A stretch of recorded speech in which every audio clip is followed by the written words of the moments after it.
Students, previous video में मैं आपको यहाँ तक बता चुका था कि Q is directly proportional to क्या हो जाएगा, डी क्यूब एन। तो Q is directly proportional to D cube N हो गया, तो इसको क्या भी लिख सकते हैं, D cube N equal to constant. ठीक, और इस कॉन्स्टेंट को ही क्या कहेंगे, फ्लो डिस्चार्ज कोएफिशिएंट। ठीक, क्वेश्चन के अकॉर्डिंग ये क्या कह रहा है कि प्रोटोटाइप का डिस्चार्ज और मॉडल का डिस्चार्ज का रेशियो निकालिए। तो हमको ये पता है ये क्या होता है, Q upon D N cube constant. तो Q upon D N cube for model is equal to Q upon D N cube for prototype. Okay, तो Q upon D M into N M cube is equal to Q P upon D P into N P cube. Now putting these values and finally we get, because dp upon dm is already given as 5, np is equal to 353.5, nm is equal to 1000 rpm, and the ratio of discharge for the prototype as well as model equal to 44.1878 इस तरीके से। Okay, now after the numerical I want to initiate some significance of the model laws of turbine. Here we can see the similarity of model and prototype turbines are based on the assumptions that efficiency of model is equal to that prototype, but the efficiency of prototype is higher than the model efficiency, because जब हमको efficiency ज़्यादा achieve करनी होती है तो क्या करते हैं, एक मॉडल बनाते हैं। ठीक, उस मॉडल की टेस्टिंग कर लेते हैं on the behalf of prototype जो एग्जिस्टिंग है, और जब मॉडल सक्सेसफुली ऑपरेट करने लगता है तो उसके प्रोटोटाइप बनाना शुरू कर देते हैं। ठीक है, और this is known as scale effect.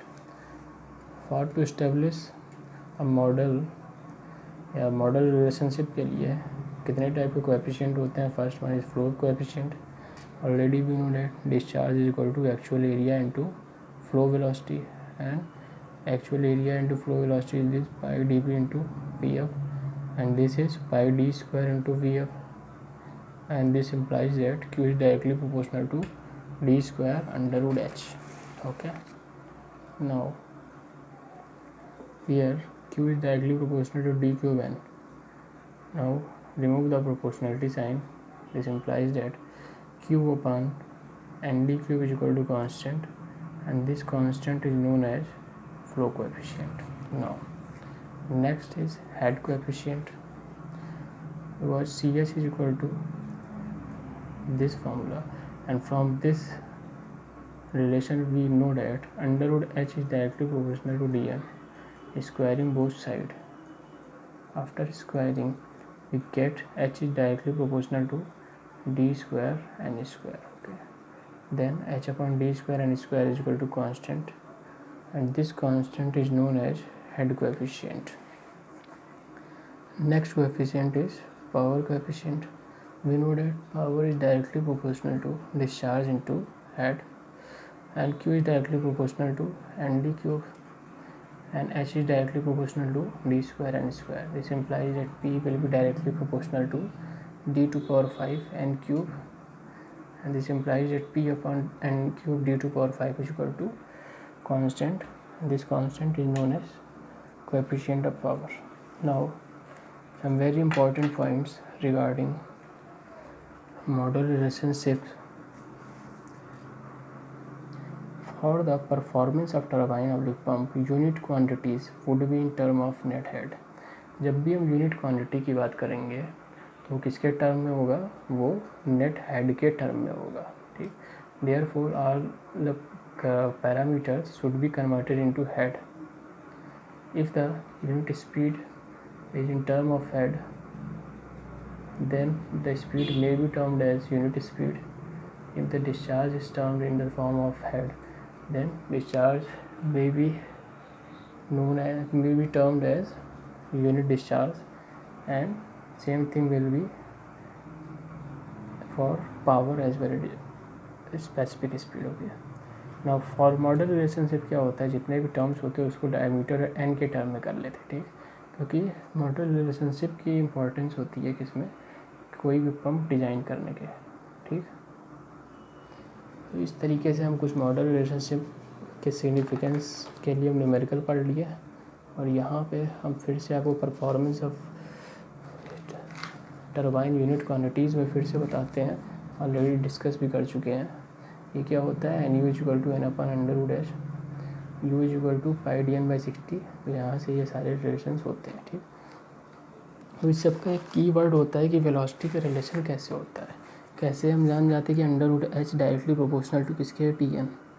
क्योंकि सबसे पहले जो है, जब नोजल से वाटर निकलता है, नोजल से जेट निकलता है, तो इसकी वेलोसिटी कितनी होती है, v1।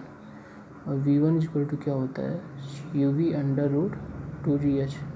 ठीक, तो v1 डायरेक्टली प्रोपोर्शनल टू किसकी होता है, अंडर रूट h। ठीक, अब जब ये जेट स्ट्राइक करता है किस पे, व्हील पे लगे हुए बकेट पे, तो ये भी रोटेट करता है।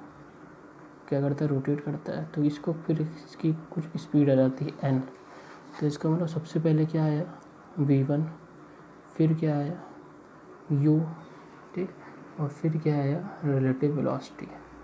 तो v1 is directly proportional to under root H, और u डायरेक्टली प्रोपोर्शनल टू किसके होता है, पाई डी एन बाई 60। इसका मतलब u directly proportional to n। तो इसका मतलब under root h is directly proportional to हमेशा किसके होगा, n के होगा, ना कि n directly proportional to h। ये गलत हो जाएगा, ये चीज़ सही है। ठीक, under root H is directly proportional to n। Okay, और इसी तरीके से मान लो डिस्चार्ज की बात कर रहे हैं, तो डिस्चार्ज क्या होता है, actual area into flow velocity. और ये क्या हो जाएगा, मान लो पाई डी बी है, बी और डी को बराबर कर लें तो ये क्या हो जाएगा, pi D square into V F. और V F directly proportional to already under root H के। और इसके लिए अगर हम बात करें तो D N is directly proportional to under root H, तो D is directly proportional to under root H upon N. ठीक, तो एक चीज़ हमको पता चल गया, जब हम यूनिट क्वांटिटी लिखते हैं, यूनिट क्वांटिटी, तो ये केवल किसके टर्म में होता है, हेड के टर्म में। ठीक, हेड के टर्म में होता है। और जब मॉडल रिलेशनशिप की बात हम करते हैं, मॉडल रिलेशनशिप की अगर हम बात कर रहे हैं, तो ये किसके टर्म में होगा, ये diameter and speed of the turbine. Okay, जैसा कि हम बोले हैं कि जब सी एच की बात करें तो H upon D square N square कहते हैं। ठीक, इसी सी क्यू की बात करें तो डी एन क्यूब की बात करते हैं, और सी पी की बात करते तो क्यों, P upon D to power 5 N cube की बात करते हैं।